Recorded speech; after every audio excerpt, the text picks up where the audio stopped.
I'm sure most of the guys who follow our podcast are probably familiar with Ronnie Coleman, former Mr. Olympia, who's arguably the greatest bodybuilder of all time. But a lot of people, they're looking at Ronnie, when he was at his peak, but they don't realize when he started out, he was getting his butt kicked. Like his first time at the Olympia, he placed dead last, and he was getting just turned over, like not even making the top 10, not even getting called out to be fairly compared. That is major setbacks. Like you think of someone competing on the Olympia stage and then placing dead last, like that's take the wind out of your sails. And a lot of people would just say, like, oh, I'm not cut out for this. I can't do it. But he kept showing up year after year after year until eventually they said, we can't deny this guy. And I don't know his exact placings. I could look it up, but like he was placing dead last at the Olympia. And then I believe he got 9th place one year. And then he went from 9th to 1st, like just totally dominated. And once he was 1st, that's it. He dominated, the next 8 years of bodybuilding, which was just crazy. But if he never had the ability to handle that, his emotions, the stress, and of course, having the passion and drive to keep showing up year after year after year, he would never have been the greatest bodybuilder of all time.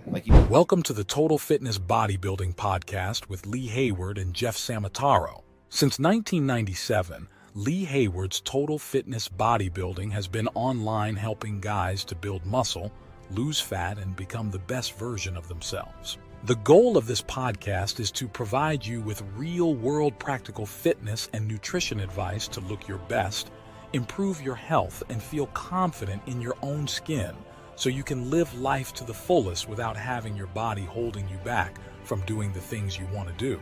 So if you're ready to get started, let's jump into the show. Welcome to the Total Fitness Bodybuilding Podcast. My name is Lee Hayward, and I'm joined with my co-host, Jeff Samataro, all the way over in California. How are things going with you, Jeff? Nice. Great, Lee. Great, man. I am enjoying California. I'm enjoying the weather. Let's take a look today. I want to see exactly how it is 76 degrees and sunny here. So very much enjoying it. My friends over on the East Coast are getting 6 feet of snow this weekend. So I'm trying not to be that guy, because when I was on the East Coast, like I remember like all my friends who like would go down to Florida, they would send me like the screenshots and be like, check it out. I'd be like, oh, come on. So I'm trying not to be that guy, but it's really hard when the weather's this nice. Right. Your wintertime temperatures are like our summertime temperatures. Yeah. I can't believe it's like Christmas is 8 days away 8 days away. I can't believe it. It doesn't feel like it. It feels like it's still June here. Like time has stood still. I can't even imagine that because I've never spent a Christmas outside of Canada, so I can't even imagine that. Oh, well, you'll have to come next year. You have to come next year, man. You got a place to stay. Just a quick update, because I know like a lot of the followers of the podcast are interested in hearing about you and your journey. So like, how are things going with regards to your whole music career? Because I've seen you've been playing some different gigs recently. Going really well. Yeah. I mean, I've been out here for 4 months and I've auditioned for 2 bands and I got into both of them. So that's cool. I've played 3 shows since I've been out here and I got 2 more on the books, and I teach privately as well. Yeah, that's a big part of what I do. And I have 10 private students, 10 in-person private students since I've been out here. So it's really been taken off in this past month. I've had a lot of big successes, encouraging things that are encouraging me to keep going. So yeah, really happy. And the big one now, how are you managing your own fitness with this? The exercise, the working out and everything has been really good. I'm still consistently working out 6 days a week. The thing is, though, is that I have to reevaluate like how I do what I do out here because I don't have the space that I did in New Hampshire. Like I had a full stack gym down in my basement where I had all the barbells, I had the weight plates, I had dumbbells, I had machines down there. Like I invested heavy money into that gym. And like now I'm living in a 2-bedroom apartment here and I don't nearly have the room that I did when I was there. So I have to refigure out like how I'm going to make it work. But I've been really happy with some of the strategies that I've been trying out. And I've been getting into some really killer workouts. figuring out my cardio routine has been kind of a challenge because I wanted to start running. I really love running. Like I enjoy doing it. But the thing is like managing that with lifting weights has been really tough because when I was home, I would do a lot of cycling and I always felt like that kind of aided my recovery. But with running, I feel like it kind of hinders it a little bit, like because it's so high impact that I don't get that same like recovery that I did when I was doing a lot of cycling. Actually, just recently, a couple days ago, I bought an exercise bike in the Hollywood Hills and drove up to this massive home. And they were selling the same exercise bike that I had in New Hampshire for $150. So I was like, hell yeah. So I drove up and I picked it up and I got it all set up in our second bedroom. I still have the Peloton app and everything. So I've been getting in my exercises or my cardio classes in that way, but I still want to keep running. So I try to do like twice a week or something. I feel like it's a good thing to be able to run long distances. It's interesting you mentioned that because since I've had carpal tunnel surgery on my hand, which is healing up quite nicely, in that process of the healing from the carpal tunnel surgery, I was doing some other exercises and I started to do some running as well. And I can appreciate just how hard it is. Like, it's a different movement pattern. It's something that I haven't really mastered the skill for running. And the thing is, it's not just the fitness side, because like on the bike, I've done a lot of hours on the bike and I'm very comfortable on the bike and I can put out max effort and do so comfortably with the pattern, the exercise. But when it comes to running, I just can't transfer that same performance because I don't have the technique or the stride, or I just can't relax when I'm doing it. Like it always feels like it's an effort. And again, hard on the knees and hard on the ankles and all that. Like I've been trying to just build it up slowly, but I can certainly appreciate that. It takes a lot out of you, whereas I find cycling doesn't beat the body up to the same degree. That's something for those of you who are watching the show and they think like, you know, hey, I got to start running because I got to lose weight or something. Running is not my primary form of exercise for weight loss. Especially for people who have a significant amount of weight to lose. It's hard because it's going to beat you up. Like I would recommend low impact cardio, like walking is great, and low impact like cycling or even the elliptical machine or something like that is even better because there's no jarring on the joints and you can do it more consistently, more frequently without beating yourself up. Yeah, I mean, I was going from doing like 4 Peloton rides a week to all of a sudden running like once a week. So my cardio took a big hit because I'd feel destroyed. Like I set a PR last week. I ran 5.5 miles and I got home and like I wanted to go to bed. Like I took a shower and like I was like, I need to like lie down or something because my ankles hurt. My hips don't feel good. I mean, I felt like I just went to war. Whereas when I do like a cycle ride, there's something therapeutic like about moving on like a nice smooth action like that, right? And like getting your hips moving in that kind of like circular motion. Like when I get done a spin ride, like my hips feel really good, my ankles feel good, my knees feel good, like I got the blood flowing and there's all that like lubrication in the joints. And then I get done and I like to do like a lot of mobility work or hanging from a pull-up bar or doing some stretching after doing a cycle ride. And then like for the rest of the day, I have a lot of energy as opposed to running. Like it was like I could go back to bed, like the day could be over and like I don't want to stretch, I don't want to do everything, like anything, like it all seizes up afterwards. So yeah, so it's like you always say, it's about the consistency long term. What can you see yourself doing long term? I can't see myself running for the rest of my life. Like I need to have some type of low impact form of cardio that I can do consistently so I can still get the hours in. Another thing we should mention here, like this is unique to the individual, because I know some people like in the endurance world, like especially in like triathlons and stuff like that. I've got a lot of friends who compete in those. Some people are very proficient at running. Some people are very proficient at swimming. Some more so at cycling. Even though like you look at a triathlon, okay, swim, bike, run, it's not equal across the board. Like some people might be an amazing swimmer suck on the bike and be okay runner.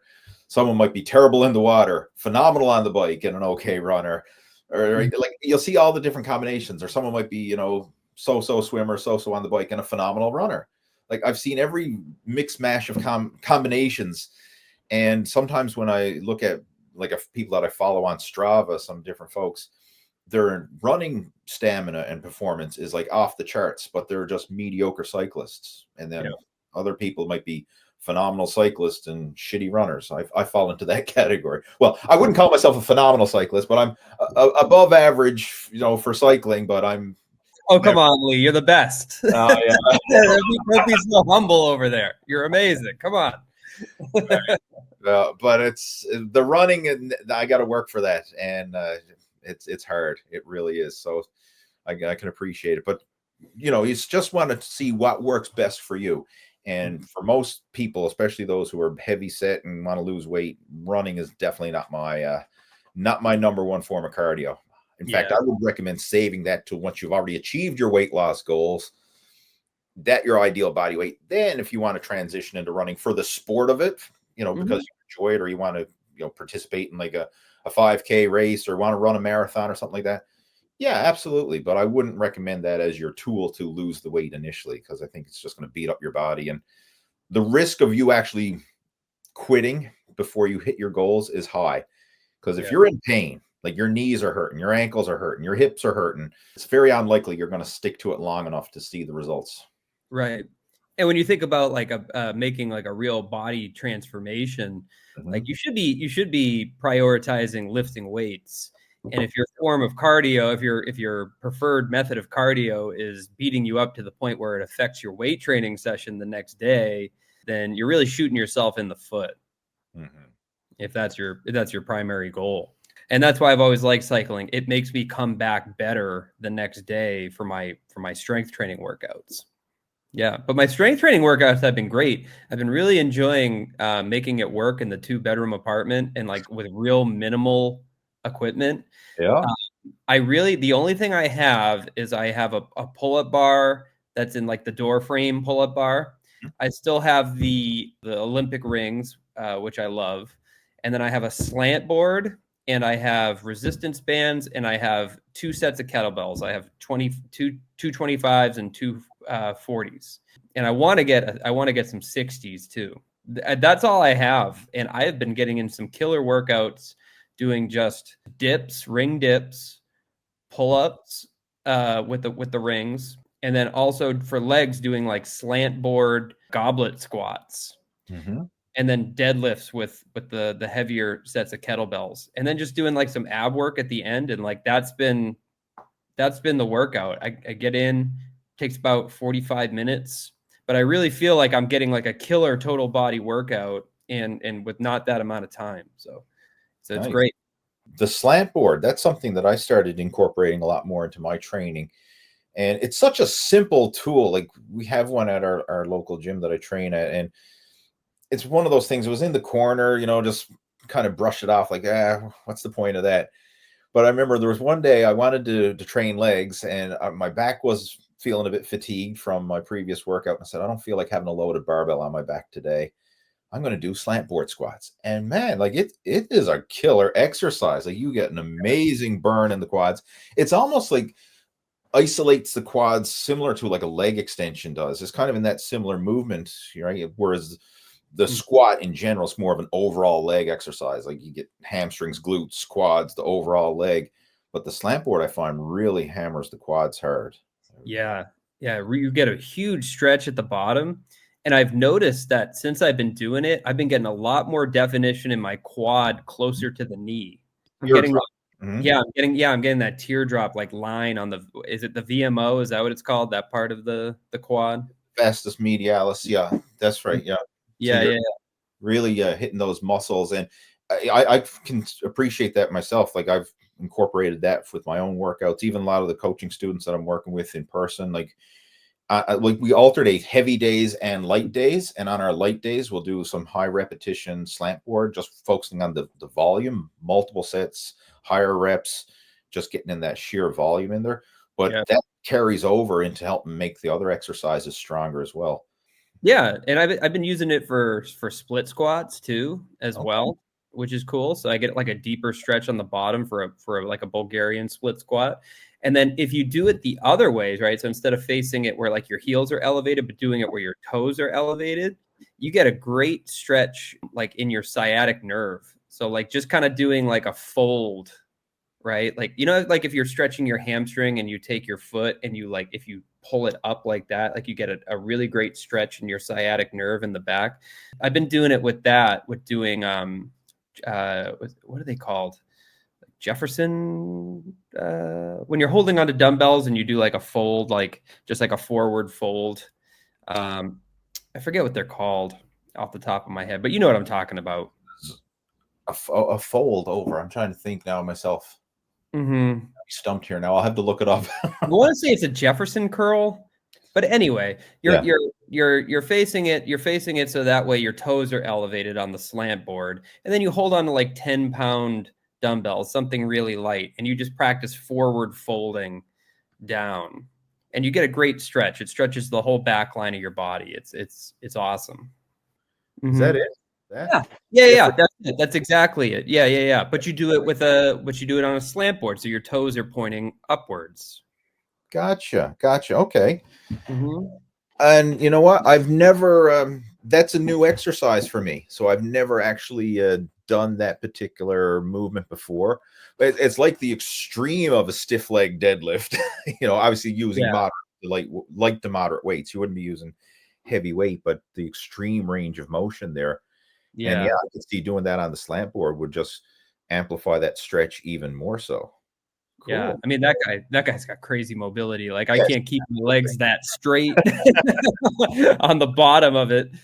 It's amazing, like with just such minimal equipment, and this is stuff you could pick up for very inexpensive, depending on where you get it and what kind of deals. I mean, you might look into some Facebook Marketplace deals.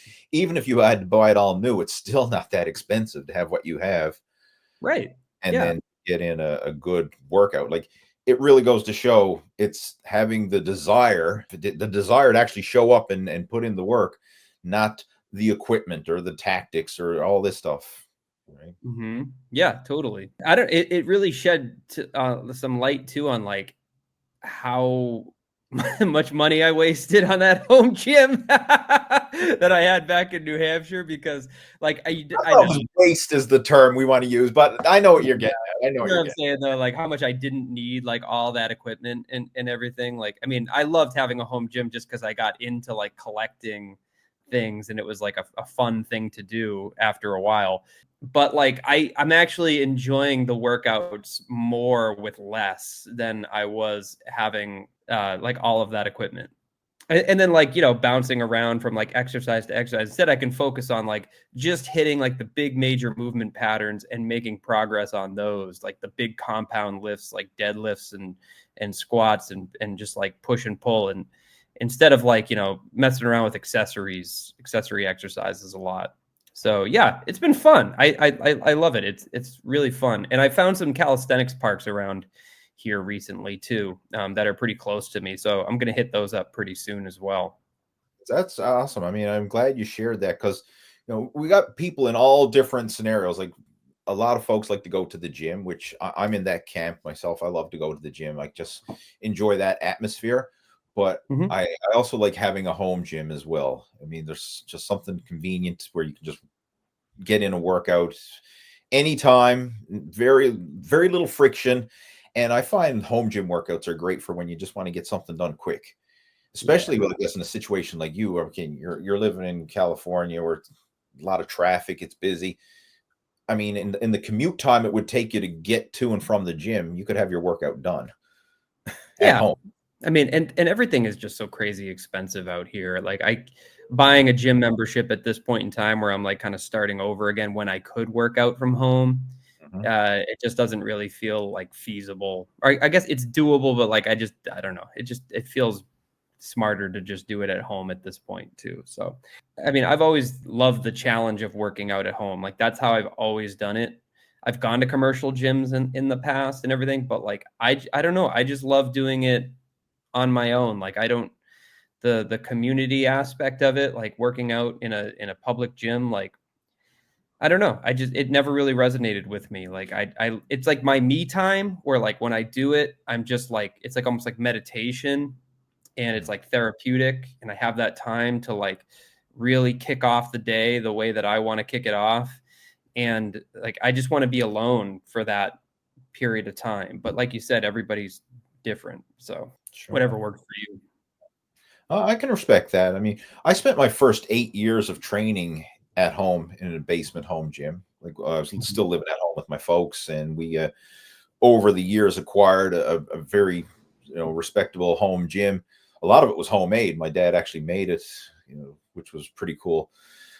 But again, 8 years, I did 3 bodybuilding competitions, training from the home gym, and then after that, that's when I started to get into the commercial gym side of things. But I mean, you can make it work, right? And I know like there's a lot of guys in our coaching program who still work out from home and made amazing progress. So it's doable for sure. I Yeah. don't want people to have this mental block thinking, well, I don't have time to go to the gym, or I can't go to the gym, or I live in a small town and there is no gym, or you can make it work. Sure. Especially for people too, like who are starting out and maybe they're a little shy about going to the gym. Mhm. That's another way that can help and get you started, but without worrying about that. So I'm glad you brought that up. That's a huge hurdle for a lot of people. And it's easy for us to say, bite the bullet, just show up to the gym. I mean, the fastest way you're going to learn is get around people who are doing what you already want to do. Even like hire a personal trainer to get you set up on a good program to teach you how to do all the exercises. That's the obvious, that's the easiest. And even people who have that mental block, internally they know that's what they should do, but they still feel self-conscious and don't want to do it. And I yeah. totally get that. So having something at home where you can kind of like build that base just to get Mhm. yourself in decent shape, because a lot of people, they, as ironic as it is, like, I want to get in shape before I join the gym. Well, how do you get in shape? You get in shape by joining the gym. Right? Yeah. It's almost like I want to learn to play the drums. So once I learn to play the drums, then I'm going to hire a music teacher to teach me how to play the drums. Yeah. You know, like, but you could see some people might have that mental block, thinking, "Well, I got to have some sort of foundation." Whereas the problem with this, that give it both sides of the coin here. You can pick up some bad habits if you're trying to learn on your own and not Mhm. know the difference. Whereas if Yeah. you have a trained coach, someone who can teach you, you can avoid a lot of potential mistakes and learn right from the get-go the proper way to do it Yeah. versus picking up those bad habits, by yourself. Sure. But Mhm. still, with today's technology and stuff, with YouTube and videos and stuff, I mean, you can still do pretty darn good self-educating yourself with, especially with fitness. Especially you could video record yourself too, which I suggest everybody does. I video record my workout so I can watch back and make sure that everything's looking like the form is looking good. I think that's a really important thing when you're doing it, and Yeah, then when you're watching it back. It's like two different experiences. it is. Yeah. I mean, you could see like if you're like, "Oh, my shoulder hurts," and then you look back at your shoulder press and your form's all over the place, well, then you're like, "Okay, well now I gotta tighten it up." But I do think it is really important to work with a coach and work with somebody who knows what they're doing, especially if you're just starting out and you've never done it before. I've had many one-on-one coaches Mhm. in the past that have helped me out. So I really super important, especially when you're doing something like exercising, lifting heavy weight and stuff like that. You don't want to hurt yourself. There's always different levels depending on how in depth you want to go. Because like if you're just starting out and you just want to learn the basics, like you could go to any commercial gym and just have one of the run of the mill trainers kind of show you a basic routine, some basic exercises, and that's good enough to get started. But once you start going down the rabbit hole, and you probably want to do some more advanced exercises, or maybe you want to get in line with more bodybuilding exercises or more strength training or powerlifting exercises, or get into more kettlebell exercises, or then you Mhm. need someone who's specialized in those particular movements. Right. It can go down different avenues, and that's the way it was for me. Like I started off on my own, and then when I got involved with bodybuilding, then I started to get around other competitive bodybuilders and people who were bodybuilding coaches, kind of showed me how to isolate the different muscle groups and how to train the different parts. And really to bring out maximum muscle development in different areas. And then I know when I got involved with powerlifting, I got around other powerlifters who taught me the mechanics for powerlifting. And that's totally different from bodybuilding. Like a bodybuilding bench press and a powerlifting bench press. Yes, it's a bench press, but it's a different mechanics, a different style of training, and even a different mindset too, because with bodybuilding, you're doing the exercise to stimulate the muscle.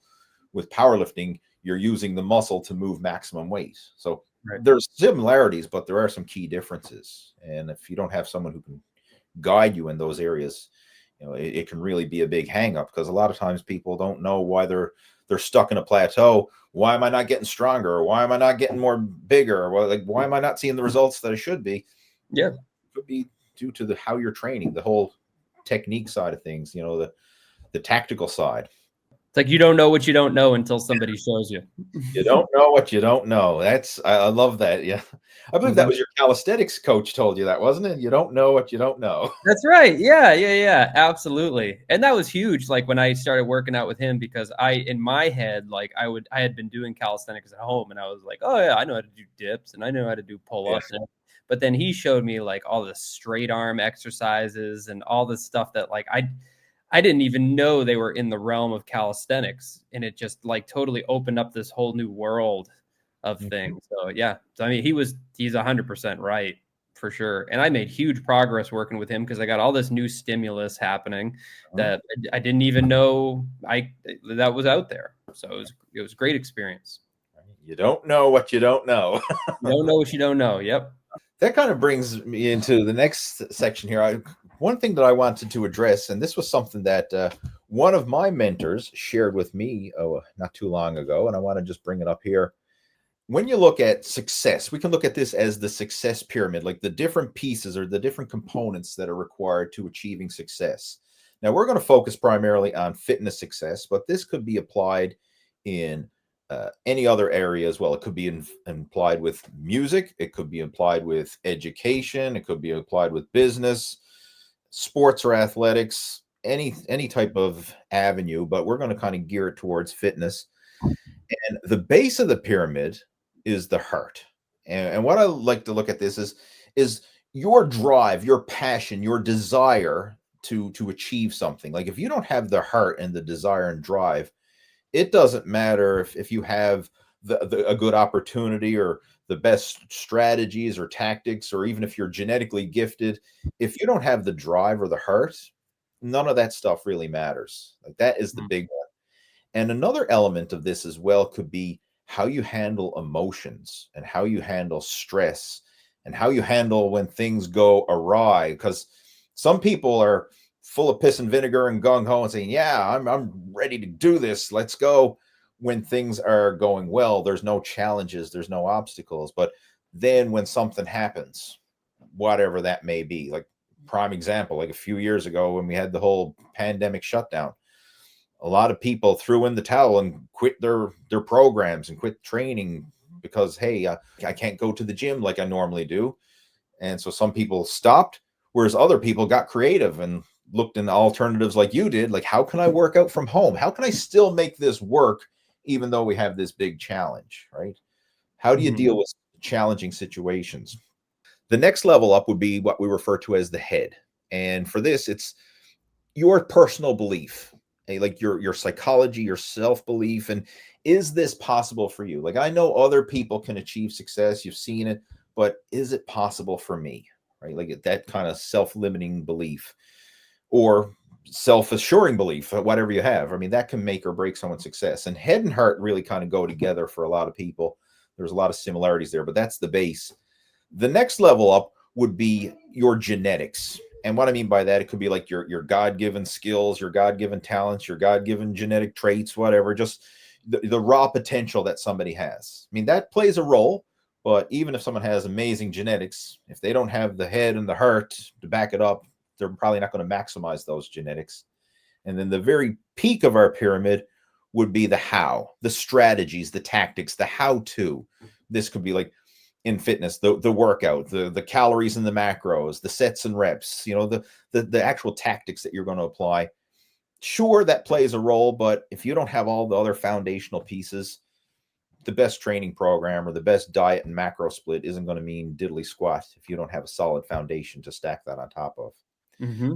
Looking back over your fitness journey, how can you relate this to you? Like, can you see some parallels in your journey to how this stacks up? Yeah. Oh yeah, absolutely. So like the bottom portion of it, like emotion, stress, like the heart part of it, Yeah. you have to love it because it's so much work.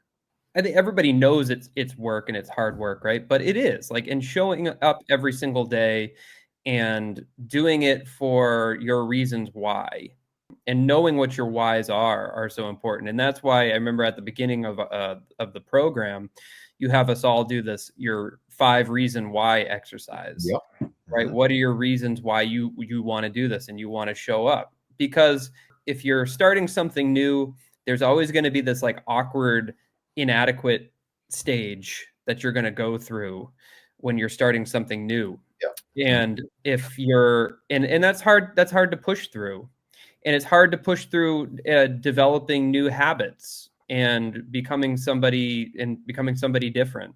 If you don't have a strong reason why you want to do that, then your brain's going to try to talk you out of it. It's going to try to revert back to old habits. So having that as your foundation is crucial. It's super, super important.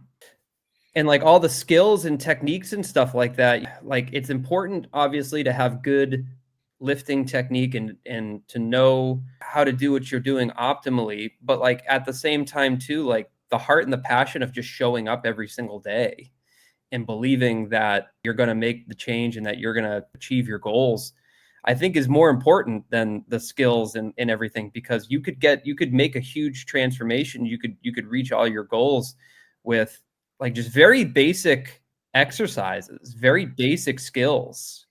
You don't need to know like the most advanced strategies to make a huge transformation, right? You just need to know the basics and then go in every day and put your heart and soul into it and believe that you can do it so you can stick to it long term. And you'll achieve all the results you could ever want with that mindset. I'm glad you shared that, and it's so true. And we see this in real world situations. And I want to just share like a bodybuilding example that I know a lot of our listeners will probably be able to relate to. I'm sure most of the guys who follow our podcast are probably familiar with Ronnie Coleman, former Mr. Olympia, who's arguably the greatest bodybuilder of all time. When you look at the sheer level of muscle mass and who really changed the game, Ronnie Coleman is probably one of those guys who took size and strength and conditioning to a whole nother level and really dominated the sport when he was at his peak. But a lot of people, they're looking at Ronnie, when he was at his peak, but they don't realize when he started out, he was getting his butt kicked. Like his first time at the Olympia, he placed dead last. And he was getting just turned over, like not even making the top 10, not even getting called out to be fairly compared. Like he was getting pushed off to the side, just overlooked for years.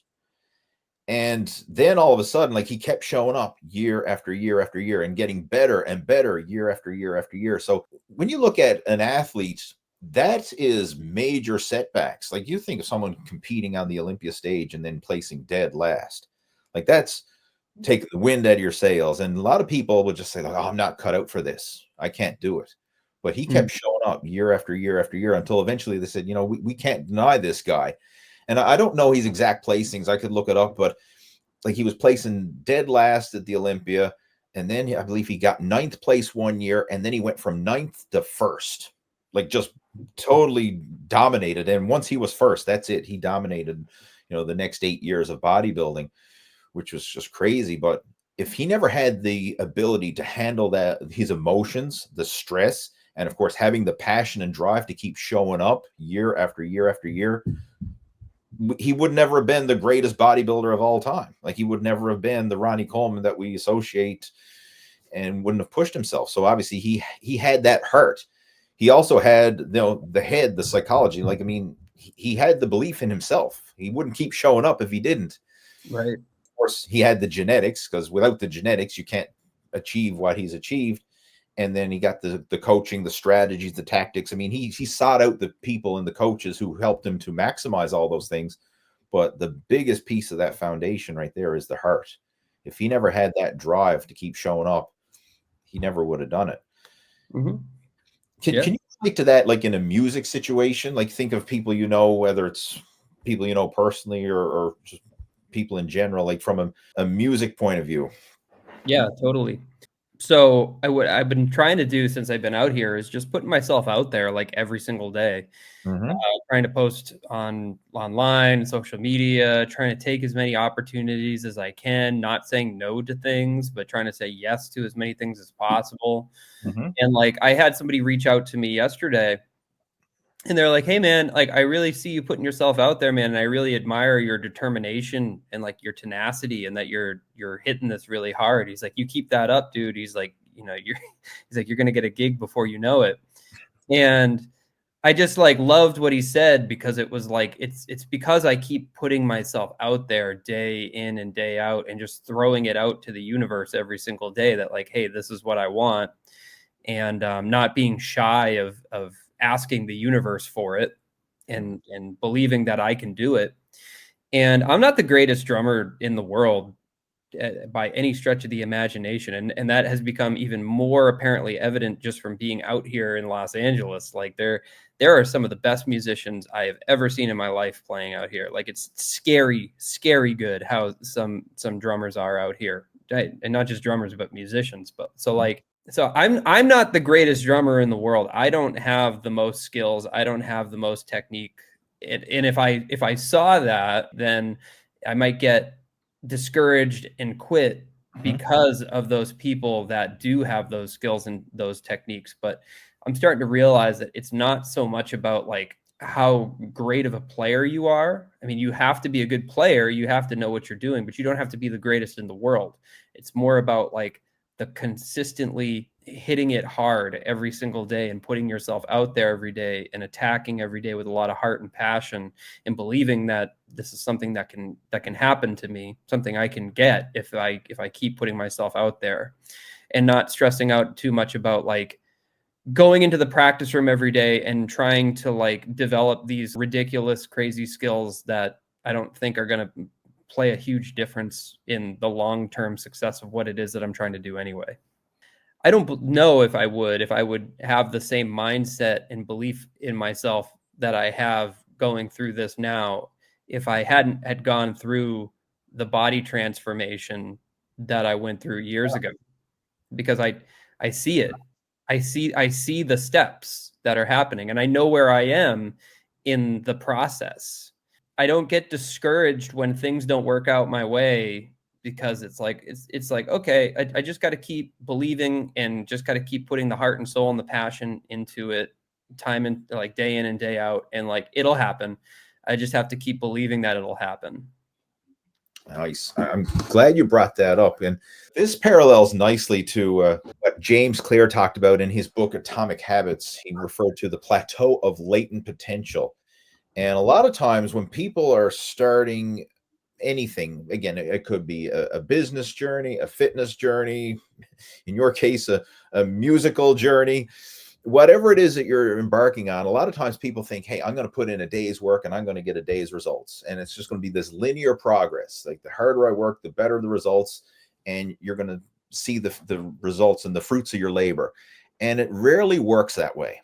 Initially, you have to put in a lot of work for very little return, or sometimes no return on your investment. Like you're showing up day after day after day, and it's like, what the hell am I doing?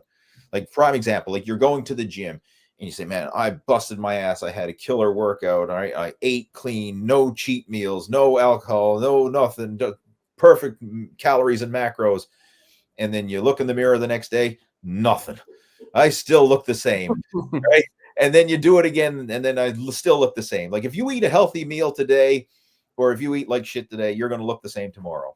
If you work out today, or you sit on the couch today, you're going to look the same tomorrow. So in the moment, nothing happens, and you're putting in all this work. You're going to the gym, you're eating clean, you're doing all the right things. Nothing. that can stay like that for a while. Like it can linger on there for weeks or months before you start to see that change taking place. But eventually it's going to start to get to the tipping point where now the results are going to start to compound. And eventually you're going to start to see even faster results than you anticipated, especially if you've been used to, like, I'm busting my butt and I'm not really getting anywhere. And then all of a sudden those results start to compound. And what James refers to this as the valley of disappointment. And that's where you're putting in the work and you're expecting to get linear progress, but you're not. The results you're getting are subpar what you expect. And this is where a lot of people stay frustrated. A lot of people they'll get disheartened and very often even quit in this initial phase. And I'm sure you've probably known people like this who started a diet or exercise program, didn't get the results fast enough, and they quit. Or maybe even in the case of music, like they started taking music lessons and they say, you know what, I thought I'd be, performing in a band by now, right? I've been playing drums for the past 3 months. I figured I'd be on stage. I'd have this big social media following. I'd be a local rock star, but hey, it's not happening yet. What's wrong? I've been doing this 3 months. Right. I haven't seen the success yet. Mm-hmm. You just got to keep putting in the work. And very often it's going to take longer and it's going to be harder than you initially anticipate. But if you can keep pushing through, eventually you're going to get past that tipping point where the results are going to really start to skyrocket. And it's almost like that hockey stick curve. At the initial progress is like watching grass grow. There's nothing. And then the later phases, it's just like, okay, now you're starting to see the results show. Yeah, 100%. I think not just, it's literally in anything that you embark on doing where you've never done it before. We often expect progress to be linear. At the very least, we hope it will come quickly. But in reality, the results of our efforts are very often delayed. It's not until months or years later that we realize the true value of the previous work we've done. This can result in the valley of disappointment, where people feel discouraged after putting in weeks or months of hard work without experiencing any results. However, this work was not wasted. It was simply being stored. It is not until much later that the full value of the previous effort is revealed. And a great analogy that he likes to share with this one, and he actually shared it in the book, is the analogy of the stone cutter. Like, you visualize someone cutting a stone, like they're hitting the stone with the hammer, strike after strike after strike, and nothing's happening. And then on the 100th blow, the stone splits. Now, was it the 100th strike that caused the stone to split, or was it the previous 99 strikes combined that built up that energy, accumulated the impacts that actually caused it to split on the final strike? It's the same thing here. Like, you could be putting into work, you're going to the gym, you're eating clean, you're doing all the right things. Nothing. And then eventually you start, okay, now I'm starting to see some results. And then it starts to compound from there. Yeah. I bet you can probably relate to that now with your music journey that you're going on as well. I'm trying to view everything as if it's an investment. Mm-hmm. You have to take a few steps back to take a large leap forward. Right. So it's tough because I'm coming from a place where I was successful on the East Coast, and it's hard leaving something that you're successful at because you believe that there's something bigger and greater for you out there in the universe. You just have to pursue it. And yeah, I'm not going to lie. I thought coming out here, it wouldn't be as hard as it has been. But I again, I've gone through the process before, and I resonate so much with all this information that I'm not discouraged about it. Like, it doesn't bother me because I believe in it. I believe that it's going to happen, and I've lived through it before. So I'm still optimistic. I'm still having fun, and I'm enjoying the process more this time around than I think I was going through the body transformation, because at the body transformation, I wasn't sure if it was going to happen. And you kept telling me, like, oh, it's going to happen. And I was just like, oh, I don't know. But now it's like I've gone through that. So I'm like, on the days where I'm like, oh, is this going to happen? I was like, I'm always like, yeah, it's going to happen. It's just gotta keep showing up and just keep doing it. Right. And at the very worst, let's say it doesn't happen, at least I know that I came out here and I gave it my best and I did all I could to try to make it happen. So I can live with that.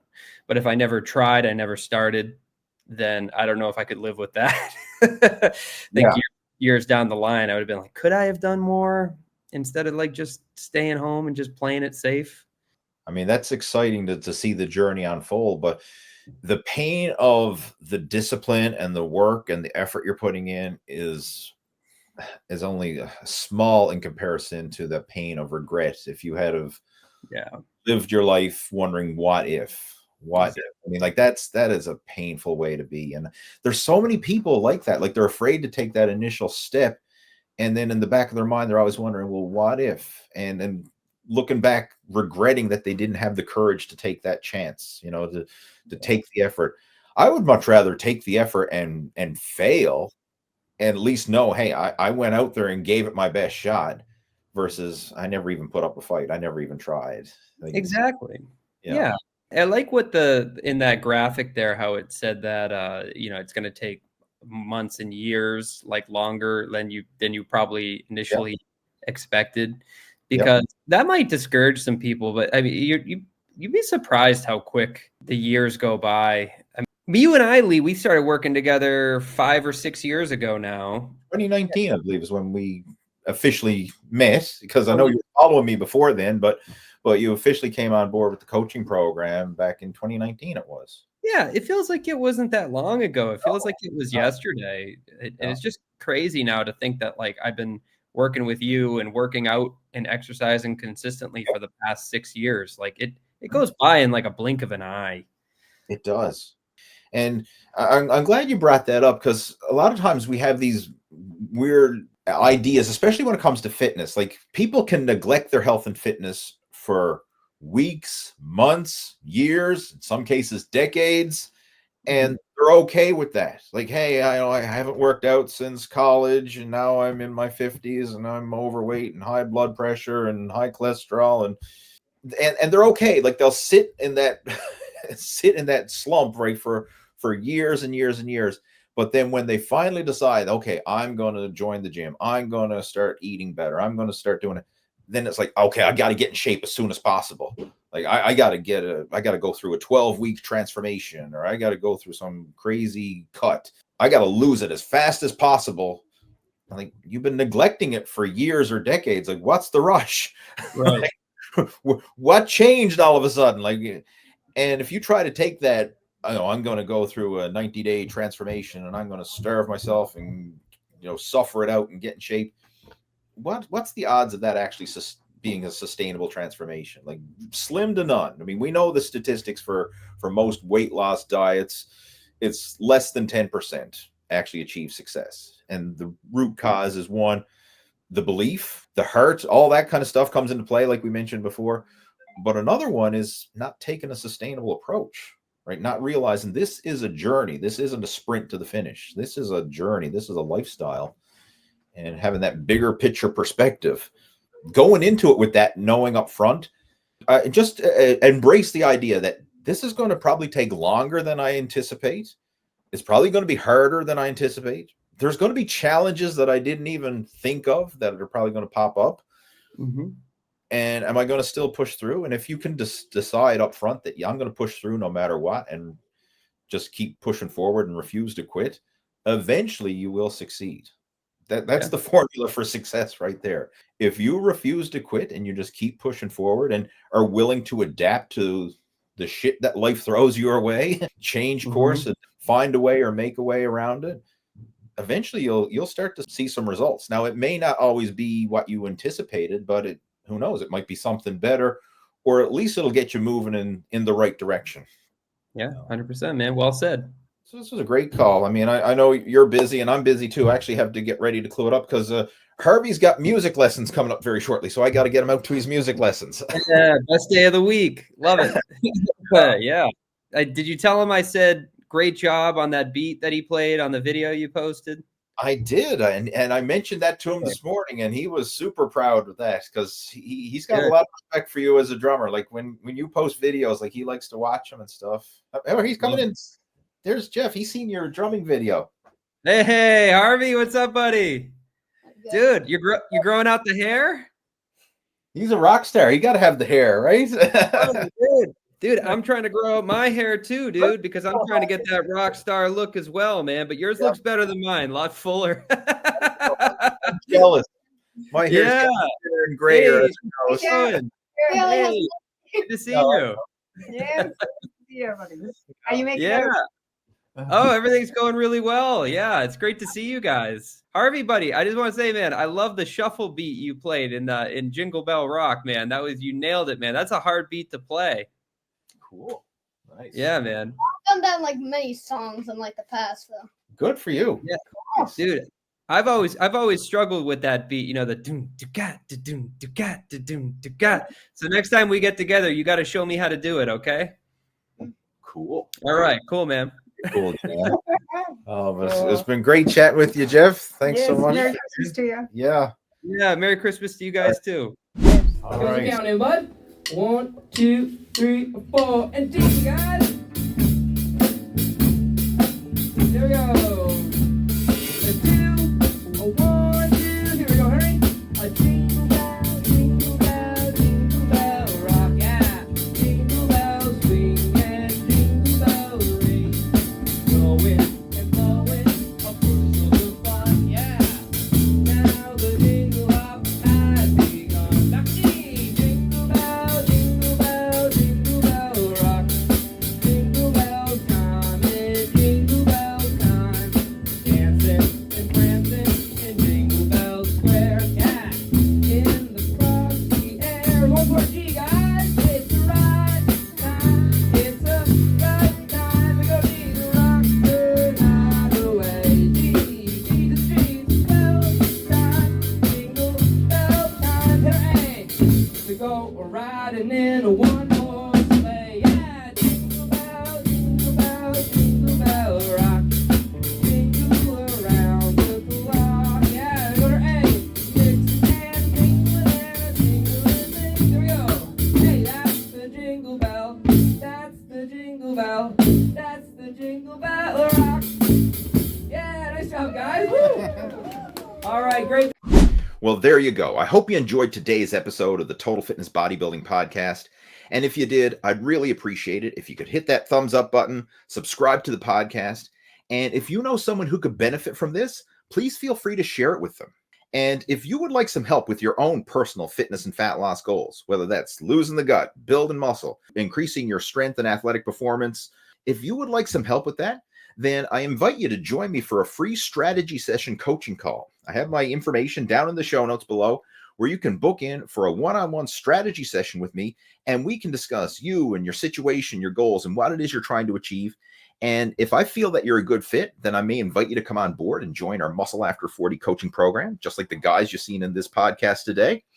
And if it's not a good fit, then I won't give you hyper BS, but I will point you in the right direction to get the help you need. I mean, I've got a large network of people in the fitness industry. So if I don't feel that I'm the right person to help you with your personal goals and your situation, then I'll probably be able to recommend you to someone who can. So either way, at the end of your free strategy session coaching call, you'll walk away with better insights on what you need to do next to reach your personal fitness goals. So that clues it up for today's episode, and we'll be back again next week with another episode of the Total Fitness Bodybuilding Podcast.